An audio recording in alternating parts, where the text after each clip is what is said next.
Hello दोस्तों, तो स्वागत है आपका मेरे चैनल टॉप हिंदी एनीमे में। तो दोस्तों, अगर आपने इससे पहले वाला वीडियो नहीं देखा है तो डिस्क्रिप्शन में मैंने लिंक डाल दिया है, आप जाओ और जाकर उस वीडियो को पहले देख लो ताकि आपको ये पार्ट समझ में आ सके। तो चलिए बिना टाइम वेस्ट किए हुए स्टार्ट करते हैं आज के चैप्टर को। चैप्टर के स्टार्ट में सीनियर फेंग सियाओ यान को एक तरह का पुराने तरीके का जेड अपने स्टोरेज रिंग से निकाल कर देते हैं और कहते हैं, ये लो, रख लो इसे। इन फ्यूचर मैं इस जेड से तुम्हें आसानी से ढूंढ सकूंगा और अगर तुम किसी प्रॉब्लम में पड़ जाओ जिससे तुम्हें निकलने में प्रॉब्लम हो, फिर इसे 2 भाग में तोड़ देना, इससे मुझे पता चल जाएगा। सियाओ यान इस जेड पीस को रख लेता है और सीनियर फेंग को इसके लिए थैंक यू भी कहता है। फिर सीनियर फेंग इसके कंधे पे हाथ फेरते हुए कहते हैं, अब जबकि याओचन ने अपना की मेथड तुम्हें दे दिया है, इसका मतलब है कि वो तुम्हें काफी पसंद करते थे। यहाँ तक कि पास्ट में जब हाओचन ने इस टेक्निक को मांगा था तो उस वक्त उन्होंने इसे देने से मना कर दिया था। सीनियर फेंग बताते हैं कि जब मैं फॉलन स्टार पेविलियन जाऊंगा फिर मैं अपने लोगों से पूछूंगा अंडरवर्ल्ड के रूमर्स के बारे में। उस दौरान मैं याओलाओ के ओल्ड फ्रेंड्स को भी कांटेक्ट करने का कोशिश करूंगा।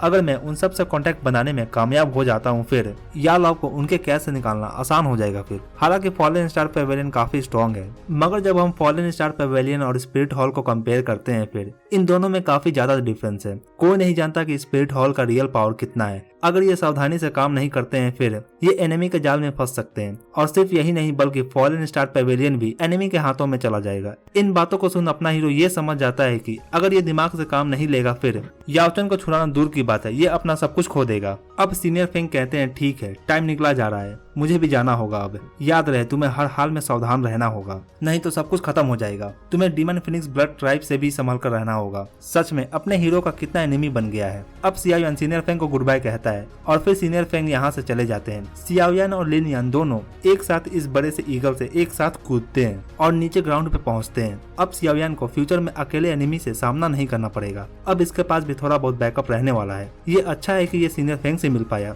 और इनसे दोस्ती कर पाया। अब लिन यान अपने हीरो से पूछता है, आगे तुम क्या करने वाले हो? सियाओ यान कहता है कि ये अब इलेक्सा टावर की ओर जाएगा, मगर इसे पता नहीं है कि इलेक्सा टावर कहाँ पे है सेंट्रल प्लेन में। ये सुनकर लिन यान कहता है, सच में? इलेक्सा टावर इस सेंट्रल प्लेन के रीजन में हर कोई जानता है, यहाँ तक कि बच्चे भी जानते हैं ये कहाँ पे है। लिन यान बताता है कि tower of Elixir area of Elixir में है, यानी कि इलेक्सर रेल में है। वहाँ पे जाने में इन्हें करीबन 1 महीना से भी ऊपर का समय लग सकता है। अब ये दोनों नजदीक के सिटी की ओर जाने लगते हैं और फिर वहाँ से ये इलेक्सर टाउन की ओर जाएंगे। सियाओ यान का फ्रेंड लिन यान इन एरिया से वाकिफ होता है, इसे यहाँ के ज्योग्राफी के बारे में जानकारी होता है। इसके कारण सियाओ यान को ज्यादा टाइम वेस्ट नहीं करना पड़ेगा इन बातों को पता करने में। अब इसके पास एक गाइड भी है तो इनका समय तो बचने वाला है। लिन यान बोलता है कि तुम कंपटीशन में भाग लेने वाले हो ना, राइट? हम जहाँ पे जा रहे हैं वहाँ पे लिंकुंग भी है। अब एक फेमिलियर नाम सुनकर सियाओ यान थोड़ा मुस्कुराता है। लिन यान बताता है कि ये बंदा अब अपने क्लैन का हेड बन चुका है। लिन यान कहता है, जाते हुए हम उससे भी मिलते हुए जाते हैं, ये अच्छा रहेगा। सियाओ यान भी अपने फ्रेंड को मिस करता है जिंदान एकेडमी से।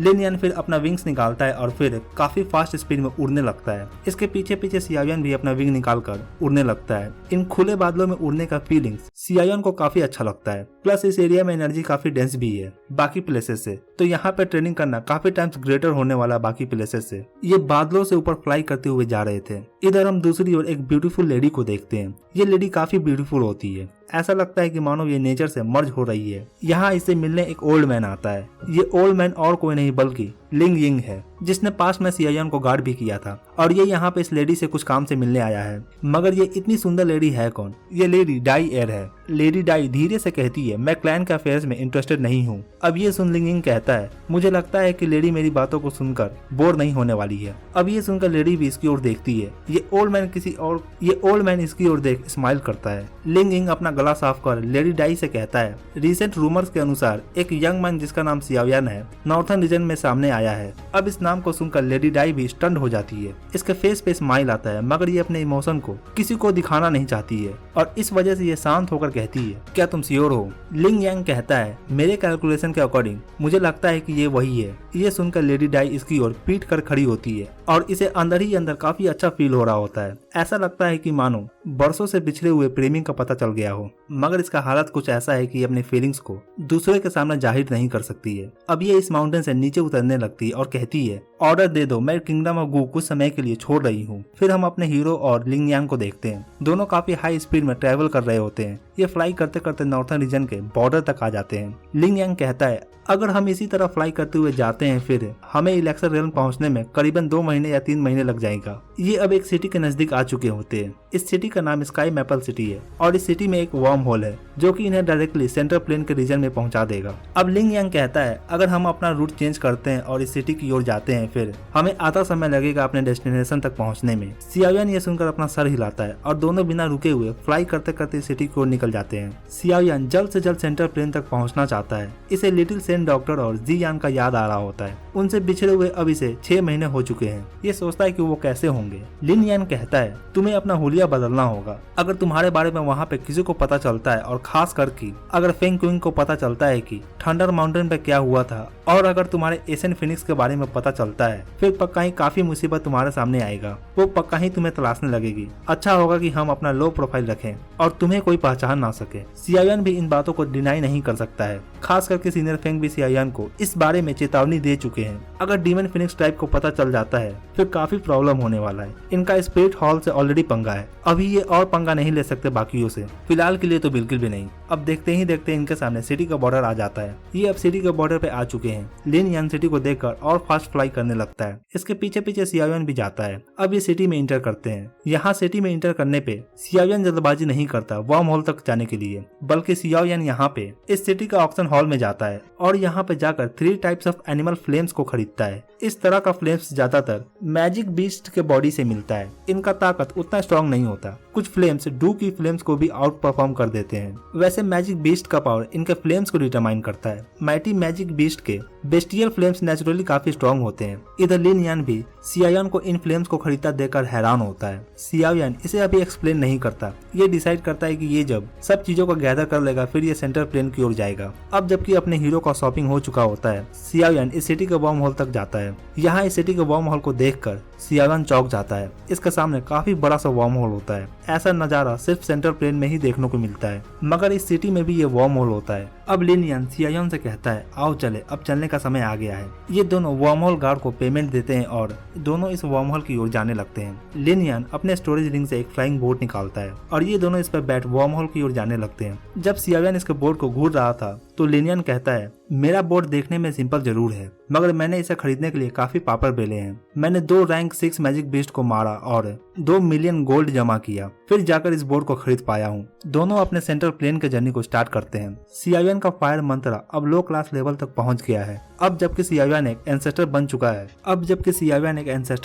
है तो इसे अपना की मेथड को इंक्रीज करना होगा। इसे अपना की मेथड को जितना जल्दी हो सके उतना जल्दी लेवल अप करना होगा। सियाओयान सोचता है जब तक ये इलेक्शन रेलम तक पहुंचता है तब तक ये अपने फ्लेम्स को प्रैक्टिस कर ले। अब ये फ्लेम रिक्रिएटिंग मास्टरी को प्रैक्टिस करने का सोचता है। सियाओयान अभी सिर्फ फ्लेमिंग लोटस को ही रिलीज कर सकता है और ये इसके लेवल के लिए अभी काफी नहीं है। हालांकि सियाओयान अब एंसेस्टर लेवल तक पहुंच गया है, मगर अगर ये किसी एनिमी जैसे कि फेंग टियान से फाइट करता है फिर उसे हराने के लिए ये सिर्फ अभी फ्लेम लोटस का ही यूज कर सकता है और इसलिए इसे कुछ और टेक्निक्स का जरूरत है। वैसे भी सेंट्रल प्लेन में काफी पावरफुल बंदे हैं। अगर ये वहाँ पे सरवाइव करना चाहता है फिर इसे अपना ट्रम्प कार्ड को इंक्रीज करना होगा। इसके पास 2-3 ट्रम्प कार्ड होना चाहिए। अब ये सोचते सोचते ये दोनों वर्म होल के नजदीक पहुंच जाते हैं। लिन यान कहता है हमें 1 मंथ लगेगा इस वर्म होल से बाहर निकलने में, तुम तब तक रेस्ट कर लो, मैं तब तक इस बोर्ड को कंट्रोल करता हूँ। सियाओयान इसकी बातों को मान लेता है। वैसे भी ये प्रैक्टिस करना चाहता है। सियाओयान अपना क्रिम्सन स्क्रोल निकालता है और इस स्क्रोल से हीट निकल रहा होता है। वैसे नॉर्मल रिक्रिएटिंग फ्लेम मास्टरी के लिए 3 लोग चाहिए, तब जाकर लाइफ ट्रांसफॉर्मेशन फ्लेम क्रिएट हो पाता है।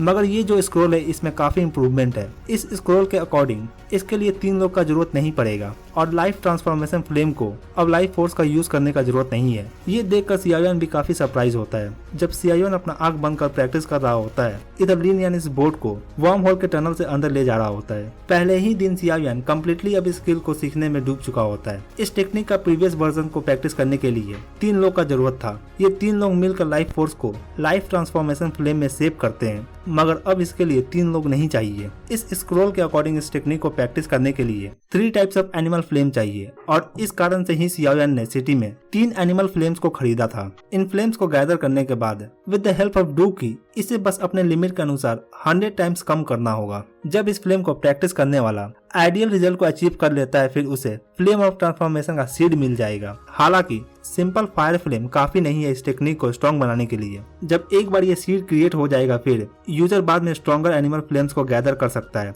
और इस सीड के साथ उसे फ्यूज कर सकता है। इससे इस फ्लेम को धीरे धीरे लेवल अप भी किया जा सकता है। हालांकि ये जितना दिखता है उतना सिंपल है नहीं। अगर सिर्फ बेस्टियल फ्लेम का बात होता फिर उसे ऑक्शन हॉल में खरीदा जा सकता था, मगर जब बात इसे कंबाइन करने का आता है फिर कॉम्प्लिकेशन यहीं से शुरू होता है। हर फ्लेम एक दूसरे को अपोज करता है और इस कारण से हम फ्लेम को रैंक कर पाते हैं, मगर फ्लेम को मर्ज करते समय अगर कोई केयरलेस हो जाता है फिर उसे काफी भारी कीमत चुकाना पड़ सकता है। और वैसे भी हमने ये बार बार देखा भी है अपने हीरो के साथ। सिर्फ इतना ही नहीं है, फ्लेम मास्टरी एक अनयूजुअल टेक्निक है अपने आप में। इसे करने वाले के पास स्ट्रॉन्ग स्पिरिचुअल पावर होना चाहिए। एक एक स्मॉल चेंज को मॉनिटर करना पड़ता है। एक छोटा डिटेल भी काफी जरूरी है इन प्रोसेस के दौरान। लास्ट स्टेप काफी डेंजरस है। अगर 3 टाइप्स ऑफ एनिमल फ्लेम को कंबाइन करते हुए अगर ये बॉडी के अंदर ही ब्लास्ट हो जाता है फिर क्या होगा मैं ये सोचना भी नहीं चाहता। क्या होगा मैं ये सोचना भी नहीं चाहता। आप खुद ही अंदाजा लगा सकते हो। अब इन सभी डिफिकल्टीज को कंसीडर करते हुए सियावियन अब स्पीचलेस हो जाता है, मगर फिर भी सियावियन इस प्रोसेस को स्टार्ट करता है। अपना तीनों एनिमल फ्लेम्स को निकालता है और